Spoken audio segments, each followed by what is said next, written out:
Okay, so dalam okay,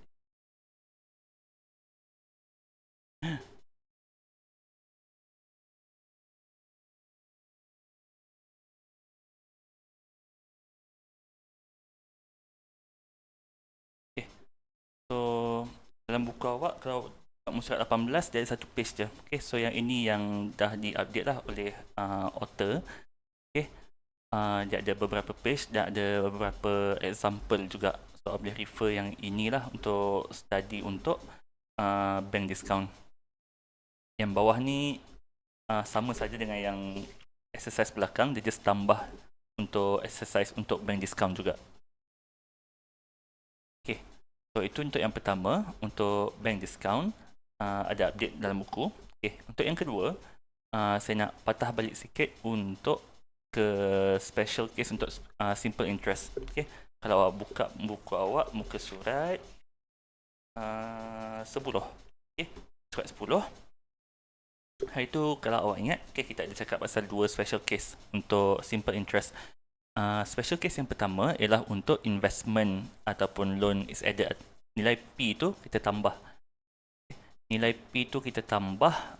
So macam mana awak kira S ialah awak tambahkan S1 tambah dengan S2 untuk setiap investment yang kita tambah tu.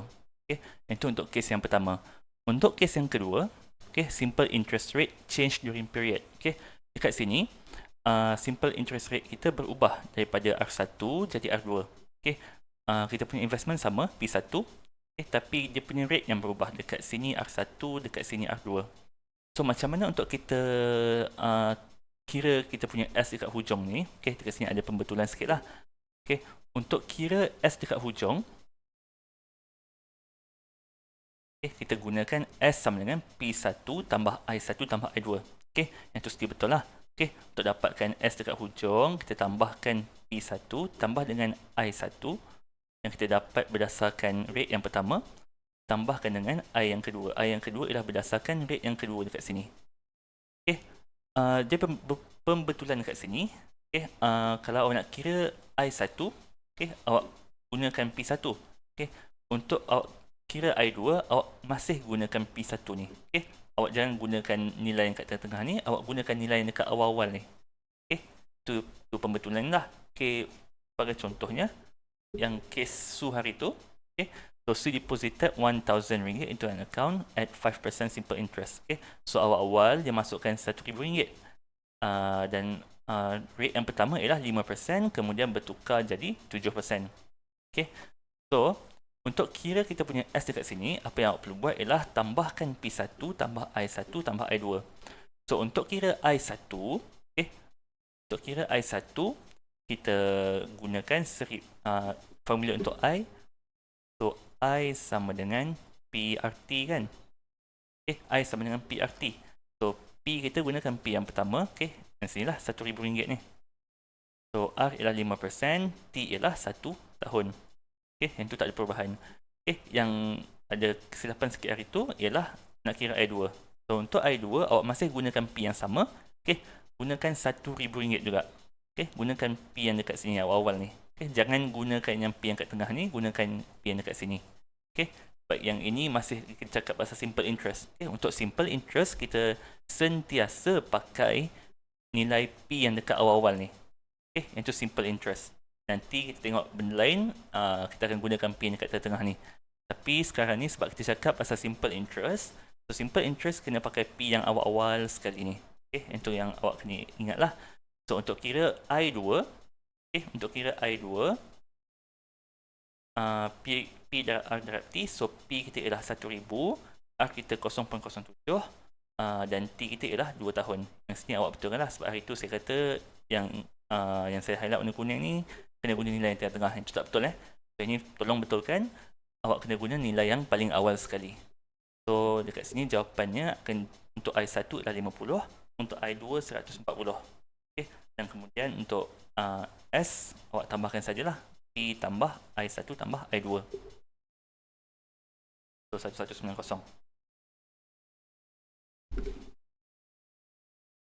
Okay. Right. So sama juga untuk yang ini. Okay, untuk yang ini Itu kita ada bincang dah. So ni saya terus lukis lah. So dekat sini kalau awak kira untuk how much was the initial savings, sini ialah 4545.45. Okay, yang dekat sini today, yang ni today. So today sama dengan 6,000. Dan untuk yang ini nak 7,800. Okay. So yang ini 4 tahun lepas. Okay. So untuk awak kira soalan yang kedua tu, okay, how many years from today will the savings amount to 8,000 ringgit? So yang ini, kalau awak ada nilai 7,800, okay, awak kena dapat nilai P. Nilai P ni ialah nilai yang paling awal ni. Okay. Macam yang saya katakan tadi, untuk simple interest, okay, untuk simple interest kena gunakan P yang paling awal. So kalau kita gunakan formula S sama dengan P1 tambah RT. So S kita ialah 7,800. S kita 7,800 sama dengan P. P kena guna yang paling awal. So jangan guna P yang dekat tengah, gunakan P yang paling awal. So 4545.45 bracket 1 tambah R ialah 0.08 dan T ialah yang kita nak cari. Nanti awak akan cari nilai T, awak kira awak akan dapat T sama dengan 8.95 tahun lah. Jadi 8.95 tahun ni ialah nilai daripada 7,800, daripada 4545.45 ni sampailah ke 7,800. Okay. Dari sini sampailah ke hujung sini. Okay. Itu adalah 8.95. Dia tahu yang daripada 4545 ni ke 6,000 ialah 4 tahun. So sini 4 tahun.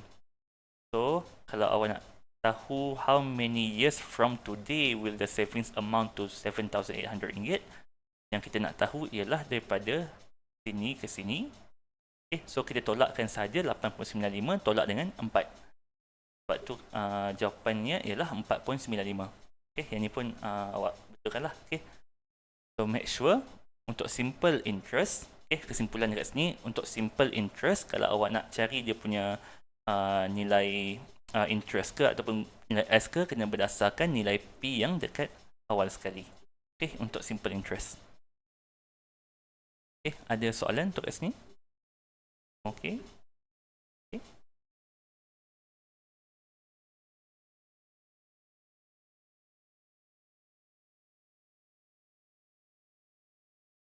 Saya assume tak ada soalan lagi. Okay, so kita sambung kepada chapter 2. Okay. So untuk chapter yang kedua, hari tu dalam kelas kita dah cakap pasal promissory note. Okay, dah cakap pasal promissory note. So kita tengok promissory note ni bentuknya macam mana. Okay, kemudian tengok pasal bank discount juga. Okay. So untuk bank discount, okay, kita ada D sama dengan STT, okay, ini formula dia. Kita juga ada H. H kita katakan dia sebagai proceed. Okay, proceed ni banyak yang boleh diteruskan selepas dah dapat discount daripada siapa lah, daripada bank ke apa ke. Okay. So untuk hari ni kita nak tengok discounting promissory note. Okay, discounting promissory note. So untuk discounting promissory note,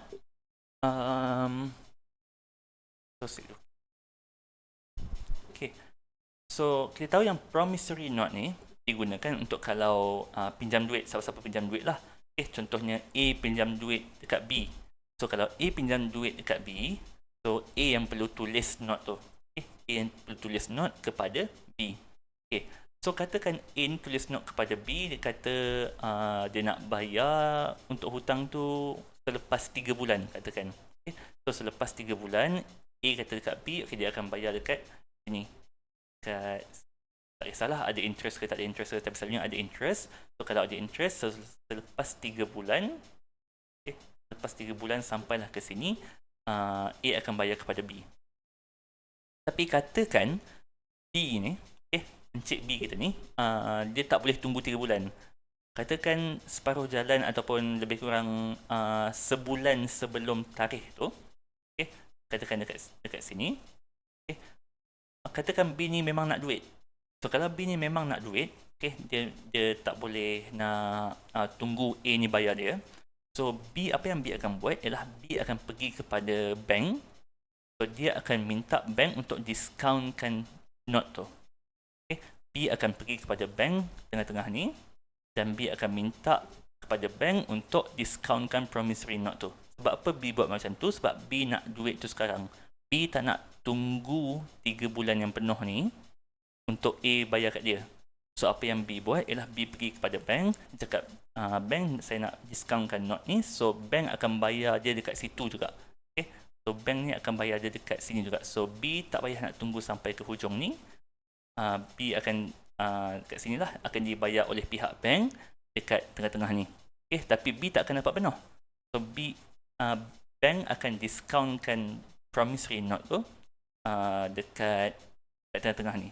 So maksudnya kalau contohnya sebagai contoh, okay, A tadi pinjam dekat sini RM1,000 dan sepatutnya kalau A bayar 3 bulan selepas, okay, contohnya selepas interest, bank A perlu bayar dekat B 1,100 katakan. Okay, tapi B ni tak boleh tunggu. Okay, dia nak pakai duit, dia terdesak sangat, so dia nak pakai duit dekat tengah ni, so dia pergi dekat bank, so bank akan discountkan note tu, katakan dia akan dapat 1,070 sahaja. So 1,070 yang bank bagi ni, yang ini kita namakan dia sebagai proceed.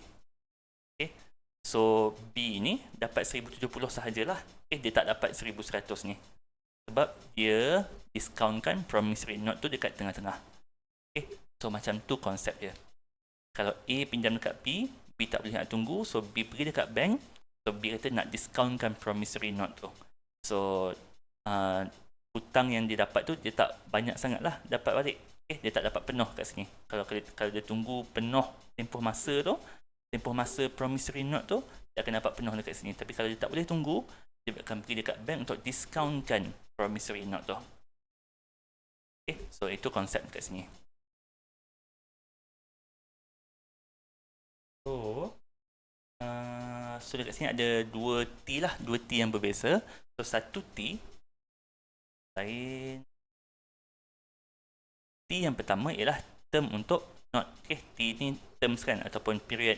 So T yang pertama ialah note, term untuk note. So sepanjang-panjang ni macam tadi kita kata A pinjam dekat B. So berapa tempoh untuk A bayar balik dekat B. Okay, so itu tempoh, itu T yang pertama lah. Kita katakan dia sebagai T1 ataupun T untuk note tu. Okay. Untuk T yang kedua ialah daripada sini, daripada sampailah ke hujung sini. Okay. Berapa lama daripada dia minta untuk discountkan promissory note tu sampailah tarikh kepada note to mature. Okay. So ini kita panggil sebagai, ini kita boleh tulis sebagai T2 ataupun kita panggil sebagai discount term. Okay. Untuk T1 tadi kita panggil sebagai note term. Okay. Term untuk promissory note tu, note term. T yang kedua ialah discount term. Okay. Berapa panjang daripada dia minta discount tu sampailah tarikh mature untuk promissory note tu. Okay. So kita tengok contoh ni kita tengok contoh dalam buku awak muka surat 20 exercise nombor example nombor 6. Okay. Untuk yang ini kita baca sama-sama soalan ya. Puan Mazlina receive 150-day promissory note with an interest of 8%. Okay, pertama sekali awak kena fahamkan soalan. Kat sini kata Puan Mazlina received a promissory note. So apa maksud dia kat sini? Puan Mazlina ni yang berhutang ke? Puan Mazlina ni buat pinjaman ke? Ataupun dia yang pemberi pinjaman tu? So kalau dia kat sini, dia kata Puan Mazlina receive a promissory note daripada someone lah. Dia dapat promissory note daripada someone. Bukan dia yang buat promissory note tu. So kalau dia receive, maksudnya ada orang lain yang hutang dekat dia. Okay? Bukan dia yang buat hutang ya. Tu awak kena faham lah kat sini. Ada orang lain yang hutang dia, so dia dapat promissory note tu. So Puan Mazlina receive 150-day promissory note with an interest rate of 8%. Okay, orang lain tu tak tahulah siapa kan. Berhutang dekat Puan Mazlina ni dengan kadar Puan Mazlina dah tetapkan interest rate 8%. And then the maturity date was on 5th December 2020. Okay, so maturity date kalau awak lukis kat sini, okay, kita boleh tulis not mature dekat hujung sekali ialah 5 December 2020. She discounted the note at the bank at the rate of 9%. Okay, on 11 October 2020. Maksudnya dekat sini, okay, ada satu tarikh dekat awal-awal ni, tak tahulah tarikh apa kan. So tarikh note tu ialah 150 hari daripada sini sampailah ke hujung sini. Okay, so T yang pertama ialah T1, which is term untuk note kita tu lah 150 hari. So T1 ialah 150 bahagi 360. Dan rate untuk yang itu ialah 8%. Okay, rate untuk promissory note tu. Kemudian sebabkan Puan Mazlina ni tak boleh tunggu, okay, mungkin dia nak pakai duit ke ataupun dia nak duit cepat ke, okay, so dia pergi dekat bank, dia minta discount. So she discounted the note at the bank dan bank kata dia tetapkan discount rate, okay, discount rate untuk note dia tu ialah 9%. Is 0.09 lah, okay, discount rate ialah 0.09.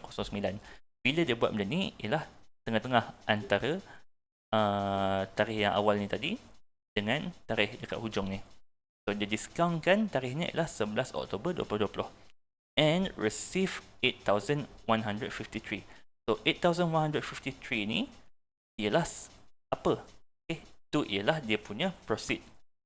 Macam mana nak tahu 8,153 ni ialah proceed? Sebab dia selepas discount. Okay, so daripada kita punya S kita kat sini tadi, okay, kita punya S kat sini tadi, selepas dia discount, dia dapat 8,153. So ingat, proceed ni apa? Proceed ni ialah duit yang dapat selepas discount. Okay, proceed sama dengan S tolak discount. So 8,153 ni ialah kita punya proceed ataupun kita boleh tulis sebagai H. Okay, so apa yang kita nak? So kita boleh cari kita punya term of discount ni, TS ni, term of discount. Macam mana nak cari? Kita boleh gunakan exact day lah. So untuk selesaikan soalan ni, dia nak face value of the note.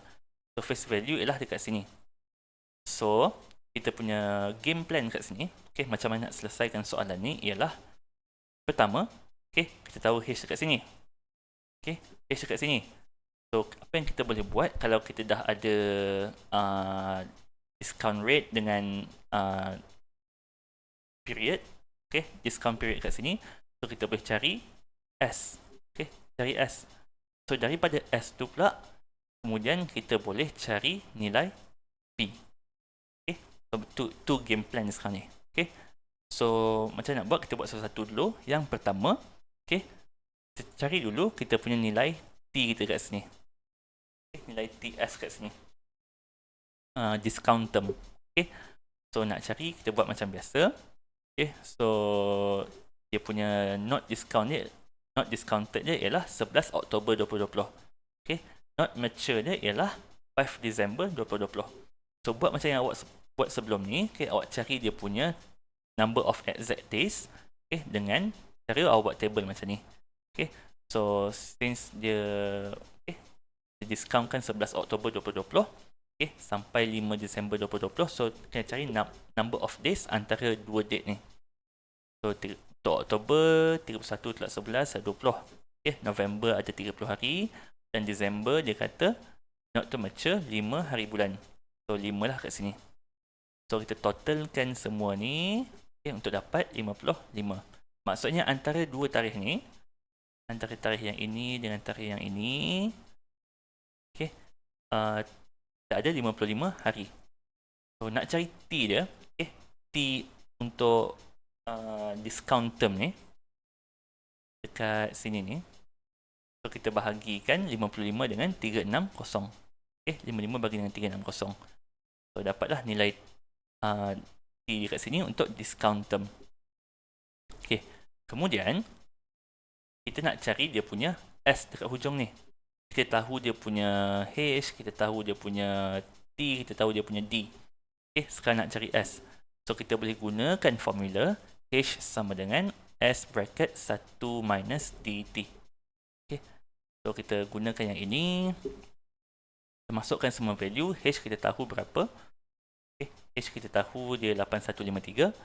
S yang kita nak cari. Okay, S dekat hujung tadi. S kita nak cari. So, 1 and then 1 tolak. D kita ialah discount term. Discount rate. Okay, so discount rate kita ialah, kalau tengok soalan, dia kata 9%. Okay, 9% kat sini. So, 9%, 0.09 darab dengan T. T ni T apa? T untuk discount term yang kita baru kira tadi. Okay, yang dekat bawah sini. Okay, yang dekat sini kita katakan ialah discount term. So, darab dengan 11/72. So, awak kira akan dapat S sama dengan 8266.67. Okay, yang ini ialah S. S ni dekat mana? S ni dekat hujung sini. Okay, so dekat sini 826.67. Okay, kat hujung sekali ni. Okay, so sekarang ni kita dah ada S, kita dah ada R, okay, kita dah ada T. Okay, T kita yang kat atas ni ialah terms untuk promissory note ni. Okay, dia berbeza ya dengan term dekat bawah ni. Rate pun berbeza juga. Okay, kalau kat atas ni kita ada interest rate, dekat bawah ni kita ada discount rate. So, dia dua rate yang berbeza. Okay, dia tak samalah dekat sini.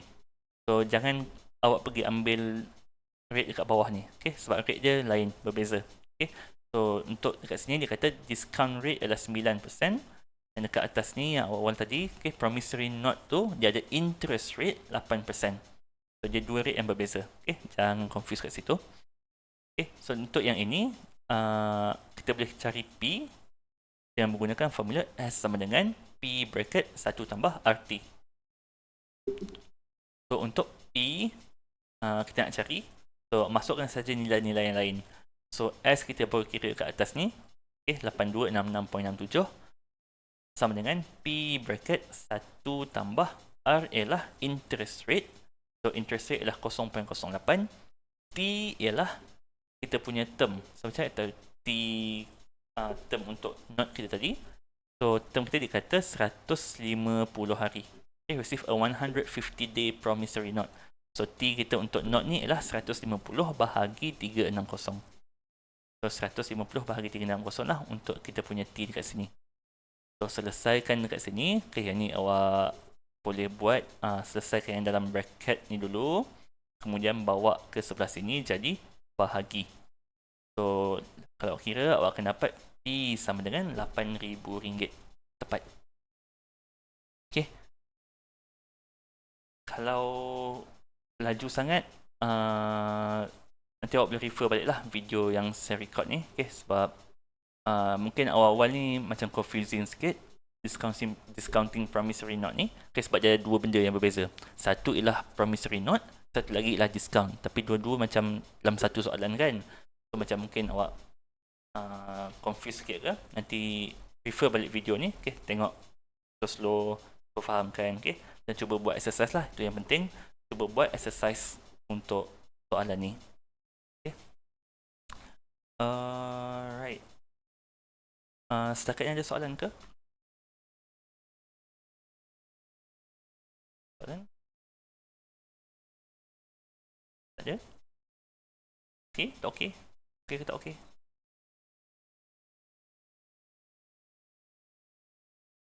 Alright. Okay. Kalau kita buat susul hari Isnin nanti kita buat exercise sama dalam kelas. Okay. Sebab topik ni dia memang perlukan pemahaman yang penuh lah untuk dekat sini. Okay, sebab dia macam yang saya kata tadi, dia macam dua benda yang berbeza. Okay. Let's see. Okay. Nanti example nombor 7 awak cuba buat sendiri. Okay, example nombor 7 awak cuba buat sendiri dahulu. Kalau tak boleh, kita bincang sama-sama dalam kelas hari Isnin nanti. Okay. Untuk yang ini, saya sambung sikit lagi dekat bahagian terakhir. Okay. untuk page 21, 2.4. Okay. Untuk 2.4, kita simple interest rate equivalent to bank discount rate. Okay. Simple interest rate equivalent to bank discount rate. Right. So, untuk yang ini, kita hanya menggunakan konsep yang sama sahaja. So, apa yang dia nak kat sini sebenarnya? Okay. So, contoh dekat sini, apa yang kita nak ialah kita nak P sama dengan H. Okay, kalau awak tengok buku awak tu, dia kata kita nak samakan P, present value, okay, nilai yang awak masukkan duit awal-awal tu, dengan H. H ni ialah kita punya proceed. Kita nak samakan P dengan H untuk kita tengok bila terjadinya simple interest rate yang boleh sama dengan bank discount rate. Macam yang kita kata tadi, okay, untuk soalan yang sebelum ni kita bincang interest rate dengan bank discount rate tak semestinya sama. Untuk dekat sini kita nak cuba bagikan dia sama. Okay. Sebagai contoh, katakan kat sini, katakan awak pinjam dekat sini 5,000. Katakan kat sini RM5,000. Lepas tu katakan awak pinjam tu dengan siapa-siapa lah. Dengan bank ke dengan kawan ke tak kisah. Dia buat rate katakan 5%. Katakan 5%. So daripada 5,000 nak ke 5%, katakan T dia 3 tahun. So selepas 3 tahun, berapa banyak yang kita kena bayar balik kat sini? So ni kita gunakan sahaja formula S sama dengan P bracket 1 tambah RT. Ini sebab kalau kita pinjam, kalau kita pinjam 5,000, kita ada rate dia 5%, kita ada T dia sama dengan 3 tahun. So kat sini berapa yang kita kena bayar balik? Kita boleh gunakan formula S sama dengan P bracket 1 tambah RT. So kita buat 5,000 dengan 1 tambah R ialah 0.05, T ialah 3. So yang ini awak akan dapat 5750. So sini ini ialah 5750. So yang tu kalau guna simple interest rate. So apa yang kita nak buat dekat subchapter yang terakhir ni ialah kita nak tahu berapa dia punya bank discount rate kalau kita nak patah balik. Kita nak daripada 5750 dekat sini. Kalau kita nak ke 5,000, kita punya diskaun kita sama dengan berapa? Dia bukan 5%. Dia bukan 5%, nilai dia akan berubah sikit. So apa yang kita nak cari dekat sini ialah bila masanya R kita ni sama dengan kita punya D. Bila masanya kita punya simple interest rate akan sama dengan bank discount rate. Itu yang kita nak cari. So kalau awak tengok buku awak tu, dia adalah dia sama sekali dia samakan dengan present value P samakan dengan H. H ialah kita punya proceed. So dia adalah pindah-pindah algebra sikit. Ini dia takkan tanya dalam exam, awak jangan risau. Yang pentingnya dekat hujung sekali tu, line yang bawah sekali. Yang bawah sekali dia kata simple interest rate equivalent to discount rate. Sini ada tak? So, untuk formula R, yang pertama ialah dia bagi yang ini. R sama dengan D over 1 minus dt. Yang ini ialah kalau awak nak cari rate yang berapa yang sama dengan discount rate yang dia bagi. Untuk yang sebelah kanan tu, dia kata present value sama jugalah. Dia just solve for D dan dia ada formula D equal to R over 1 minus RT kat sini. So yang ini kalau awak nak cari discount rate yang sama dengan R kat sini.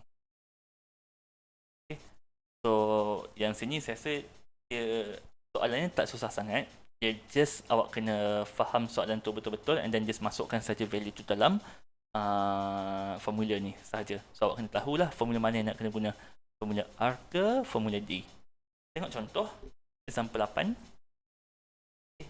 Sama juga page 21 bawah sekali. So example 8, find the equivalent simple interest rate for a 12% bank discount rate for 3 years. Okay, dia nak find equivalent simple interest rate. Okay, so dia nak R sama dengan berapa yang sama dengan 12% bank discount rate. So ini ialah kita punya D. Okay, bank discount rate adalah D.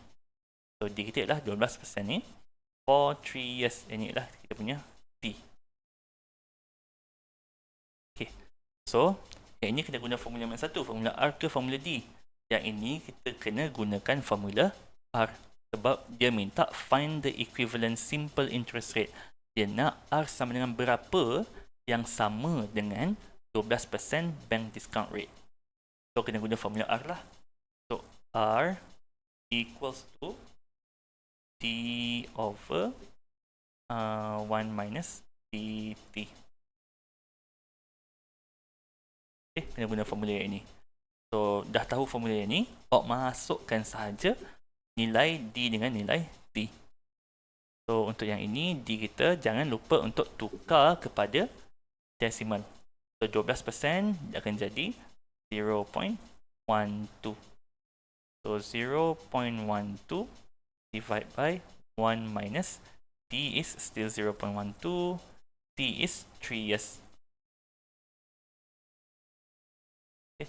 So ini kalau awak kira, awak akan dapat jawapannya ialah 0.1875 ataupun 18.75%. Okay. So apa maksud 18.75% dekat sini? Okay. So maksudnya macam tadi. Okay. So, macam tadi kita ada katakan awal ni dia pinjam RM5,000. Okay. Katakan RM5,000 dekat sini. Kita ada 12% bank katakan 18.75% ni. Okay. Rate dia ialah dari tadi 18.75%. So kalau kita ada R equal to 18.75% dan T kita ialah 3 tahun. Okay. Kalau awak kira dekat hujung ni akan dapat berapa? So awak boleh gunakan formula S sama dengan P equals to P bracket 1 plus RT tadi kan. Okay. So masukkan sahaja P kita 5,000. Bracket 1 plus R ialah 0.1875. T ialah 3. Okay, ini awak tak perlu buat lah. Awak perlu buat sampai sini je. Tapi ini saya nak tunjukkan apa maksud 18.75% ni. Okay. So ni kalau awak kira, awak akan dapat 7812.50. So ni lah nilai S. Okay, nilai S kat hujung ni lah. So dekat hujung ni ialah 7812.50. Okay. So apa maksudnya equivalent dekat sini? Ialah dia equivalent dengan 12% bank discount rate. So kalau kita patah balik, okay, patah balik dengan D sama dengan 12%. Okay, D equals to 12% discount rate. T masih sama. Okay, T still 3 lah.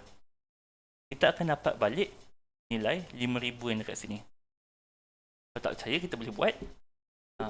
Cari dengan formula H.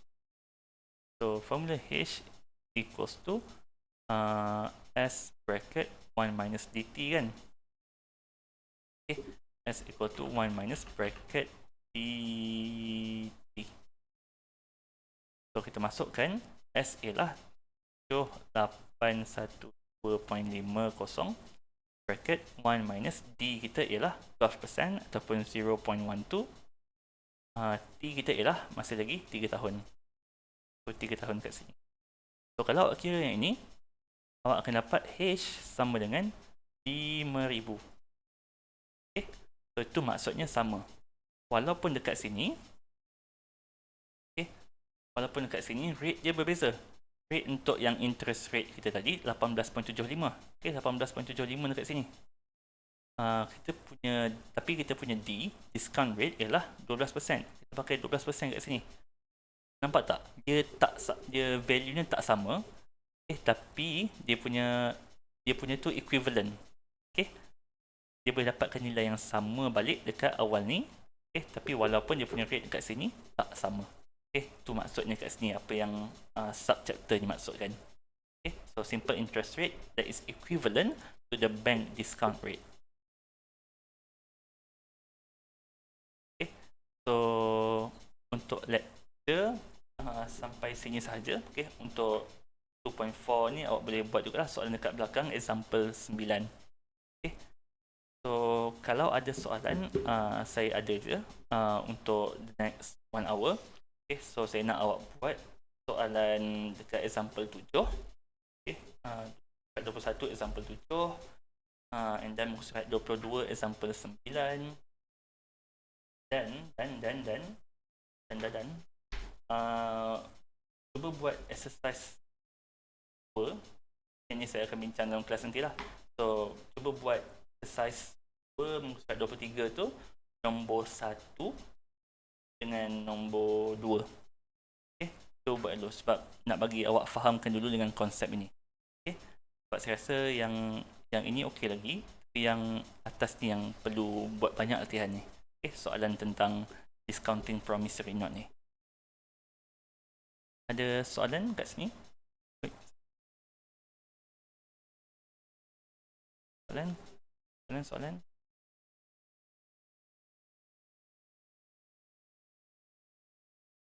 Tak ada?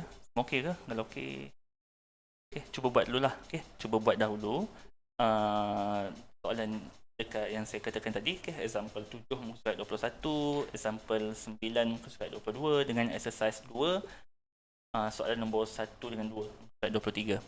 Cuba buat dahulu. Next class kita akan bincang. So kalau tak ada soalan, kita habiskan kelas kat sini. Tapi habiskan kelas, tapi still cuba buat latihan-latihan tadi. Right. So thank you semua, thank you datang. Attendance jangan lupa tanda dalam your future. Dan kita habiskan kat sini. Thank you. Alright. Okay.